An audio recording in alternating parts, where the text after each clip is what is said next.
Selamünaleyküm. Herkesin günü hayrola. Bugün sizlerle birlikte bel lastikli kiloş etek dikimini göstermeye çalışacağım inşallah. Kumaşım pamuklu viskon bir kumaş. Önceden yıkadım, ütüledim. Pamuklu kumaşlar çeker. Onu önlemek için önceden yıkayıp hazırlayabilirsiniz. Kumaşım bu şekilde. Çiften kumaş 150 santim. Daha iyi anlaşılması için kağıtta ifade edeceğim. Yarım daire kiloş etek dikimini farklı şekillerde ölçü alabiliriz. Ben en pratik şekliyle anlatmaya çalışacağım.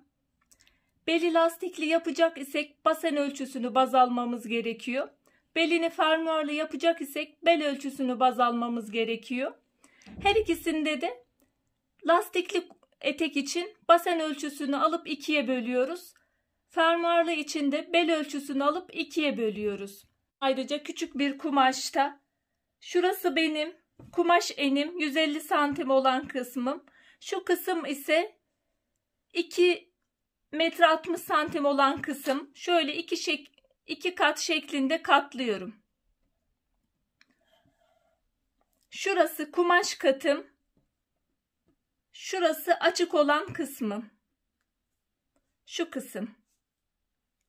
Basen ölçüsünü aldım. Normalde baseni 106 aldım. 2'ye bölünce 53 santim çıktı. Şurada şöyle yuvarlak bir şekilde 53'ü belirliyorum. Bu kısmı belirledim. Şurada kalan kısım ikisinde de şuradan şu şekilde yuvarlak bir şekilde çizimimi yapıyorum. Etek boyunu şöyle belirliyorum. Bu şekilde dönüyorum. Her tarafı aynı şekilde ölçüsüne dikkat ediyorum.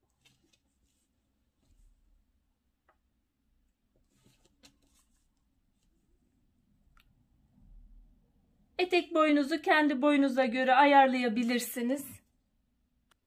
Şu şekilde çizimimi yapıyorum. Belirlediğim etek boyunu. Burası da bel kısmımızdı zaten. Bel kısmında 1 santim bırakarak kesimimizi yapıyoruz. Direkt aldığım ölçüden değil de şu şekilde.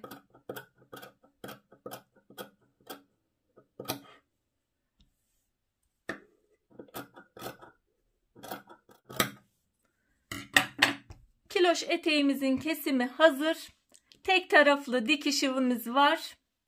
Arkaya bırakabilirsiniz. İsterseniz yana da bırakabilirsiniz.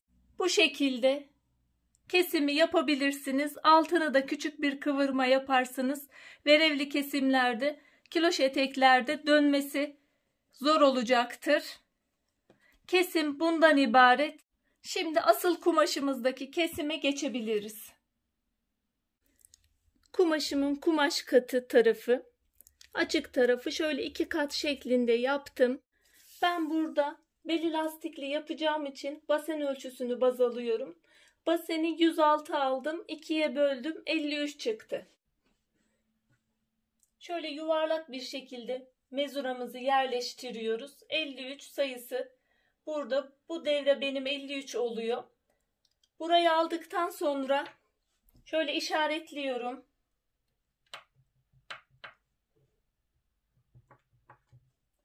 Şu yukarı doğru iki kısımda 32 geldi benim.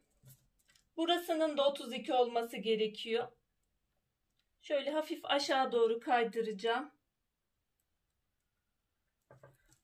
32 santim. Bu yukarı olan kısımlar eşit gelmesi gerekiyor.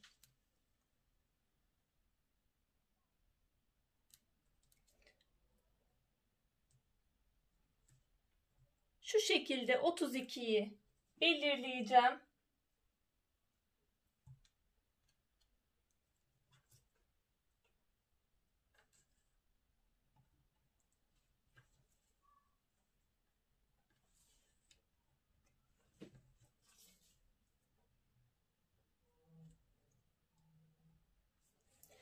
Bu belirlediğim hatları çiziyorum.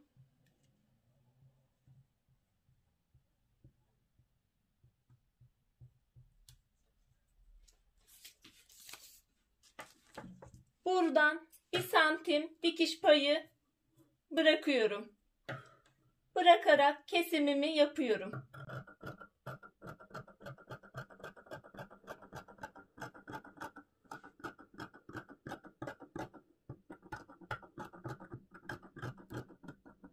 Bu kısmı alıyorum. Şimdi etek boyunu ayarlamamıza geldi. Etek boyunu ayarlıyoruz. Herkes kendi boyuna göre ayarlasın boyunu. Ayrıca bel de yapacağız. O kısım da var. Şöyle koyacağınız lastik ölçüsü kadar da beli de hesaplayın. Şöyle kamera açısı tam gösteremiyorum. Ama şöyle ölçüyü alıyorum. Orta kısımda göstereceğim.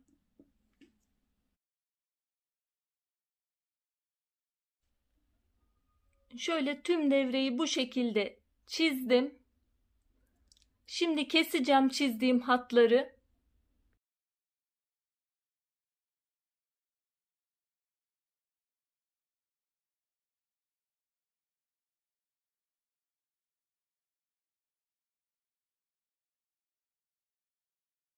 Daha kolay bir kesim isterseniz şu şekilde de katlayarak devam edebilirsiniz. İlk kesimim bitti zaten. Beli için kalan parçalardan kemer alacağım. Şu bölüm zaten tek dikişli olacak. Arka bölüme bırakacağım. Yana da bırakmak isterseniz bırakabilirsiniz. Arkada daha güzel olacaktır. Diğer kısım zaten kumaş katımız. Tek dikişli. Burasının dikişiyle başlayacağız. Zaten tek dikişli olacak. Şimdi bu dikişi makinede dikiyoruz.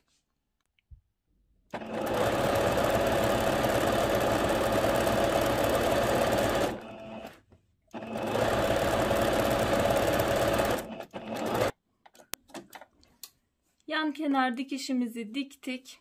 Şimdi bel kısmına geçeceğim. Bel için 14 santim genişliğinde bir kumaş ayırdım.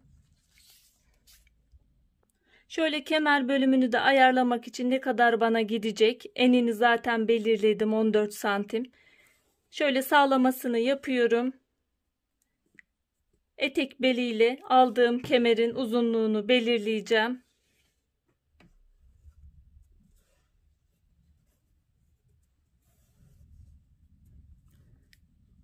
Şu kadar bir kısım çıkaracağım. Bana bu kadar kısım yeterli. Şuradan dikeceğim. Lastiğimizi de diktim, ayarladım. Belinizden 5 santim, 6 santim ya da belinizi ölçerek lastiğin ölçüsünü de bulabilirsiniz. Kemer kısmında da 4 tarafını işaretledim. Burada da 4 tarafını işaret aldım. Şimdi kemerimi yerleştireceğim.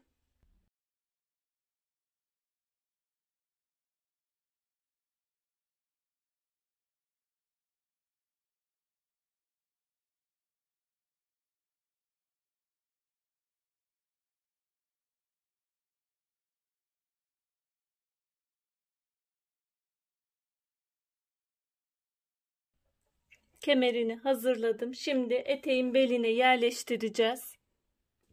Etekte de kemerde de dört bir kenarını işaretlemiştim. Şöyle dikişli bölümleri dikişi dikişe denk getiriyorum.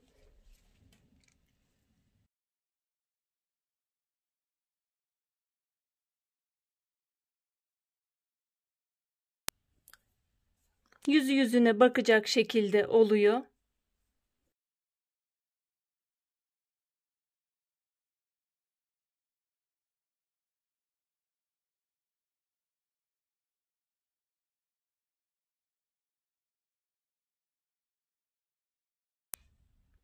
İğneledikten sonra şimdi belimizin dikişine geçebiliriz.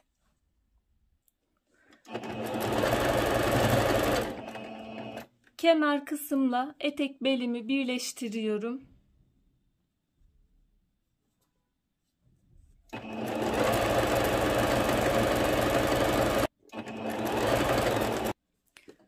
kısmın birleştirme dikişini yaptıktan sonra temizleme dikişini de zikzak ayarımla yapıyorum.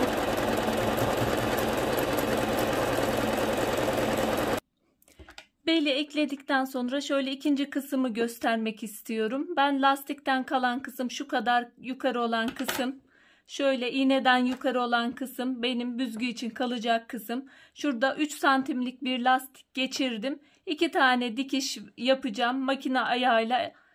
Bir alttan bir de üstten 2 dikiş gideceğim lastik bölümünden, şu bölümden. Diğer bir bölüm ise büzgü için kalacak olan bölüm. Lastiği daha geniş geçirirseniz eğer bu kısmı daha fazla almanız gerekiyor. Ben 3 santimlik lastik için 14 santimlik bir kumaş aldım. 2 katta 7 santim yapıyor. Şimdi dikebiliriz. Lastiğimizi her zamanki gibi çektirerek dikiyoruz.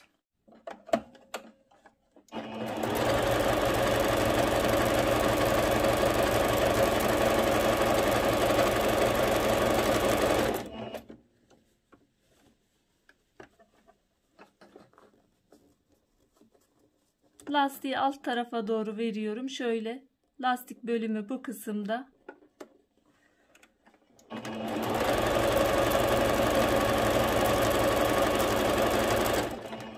İlk sırayı bu şekilde devam ediyorum. Şimdi ikinci kısmın dikişini gidiyorum. İlk dikişimi bir makine ayağıyla gittim. Şöyle kumaşım biraz desenli gözükmüyor. İlk dikişim bu kısımda. İkinci dikişim de lastiğin bitiminden makine ayağını yerleştiriyorum. Şu kısımdan da bir dikiş gideceğim. Şu iğneden yukarı olan kısım, şu kısım kalan büzgü kısmımız olacak. Böylelikle ikinci kısmı da dikiyorum.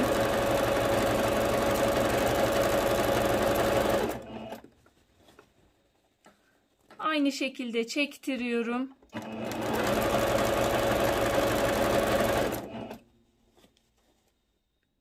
Böylelikle bel dikişimizi bitirmiş oluyoruz. Sadece etek ucu kıvırması kalıyor. Eteğimizin sadece alt kısmı kaldı. Bel kısmını da bitirdik. Biraz uğraştırsa da lastikli eteklerde bu beli düşünebilirsiniz. Çok güzel oluyor. Arkadan dikişli tek dikişimiz var. Verevine kesim yapıldığı için kiloş eteklerde bir gün askıda bekletirseniz biraz sarkma olur. Sarkma payını hesaba katmış olursunuz. Alt kısmını ona göre kıvırırsınız. Hesaba kattıktan sonra bir gece askıda beklettikten sonra etek ucu kıvırmasına geçebiliriz. İsterseniz overlock çekip şöyle tek de katlayabilirsiniz. İsterseniz kıvırma ayağını takıp kıvırma ayağıyla da kıvırabilirsiniz. Kıvırma ayağını kullanım videom var kanalda. Onu oradan bakabilirsiniz arzu ederseniz. Ben şöyle küçük bir katlayacağım. Tekrar bir daha katlama yapacağım. Çok küçük bir şekilde kiloş eteklerde verev kesim olduğu için katlaması zor olur. O yüzden çok büyük katlamalar yapmayın. Dönmesi çok zor olacaktır. O yüzden küçük katlamalar makbul. İfade ettiğim gibi çok küçük bir kıvırma yapıyorum. Bu şekilde kıvırıp bitireceğim. Kıvırma ayağını da kullanabilirsiniz. Size kolaylık olacaktır.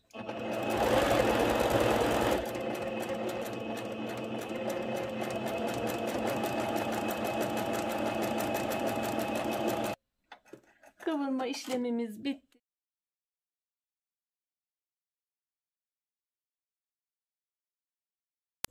Eteğimizin son hali. Arkadan tek dikişli oldu. En pratik şekilde yöntemle diktik. Farklı şekillerde kesimi de var. 3'e bölünüp -2 sayısı çıkarılır. O şekilde de yapılır ama 2'ye bölmek en kolay yöntemi ve sorunsuz bir şekilde oldu. Ayrıca verevini kestiğimiz için bolluk dikiş payı hiç koymadım. Zaten tam ölçünüzü alın. Zaten aşağı doğru açılma yaptığı için bayağı bir geniş oluyor zaten alt kısmı. Ayrıca belini daha basit şekilde yapabilirseniz, bu bel biraz uğraştırıyor ama gerçekten çok güzel oluyor. Bunu da denemelisiniz. Eğer bununla uğraşmak istemiyorum derseniz en basit şekilde şöyle geniş bir lastik de kullanabilirsiniz. Şu şekilde bir lastiği de yapabilirsiniz. Başka çalışmalarda bu şekilde de yapabiliriz. Umarım faydalı bir çalışma olmuştur. Şimdiden yapmak isteyen, denemek isteyen arkadaşlara kolaylıklar diliyorum. Allah'a emanet olun. Hoşça kalın, sağlıcakla kalın.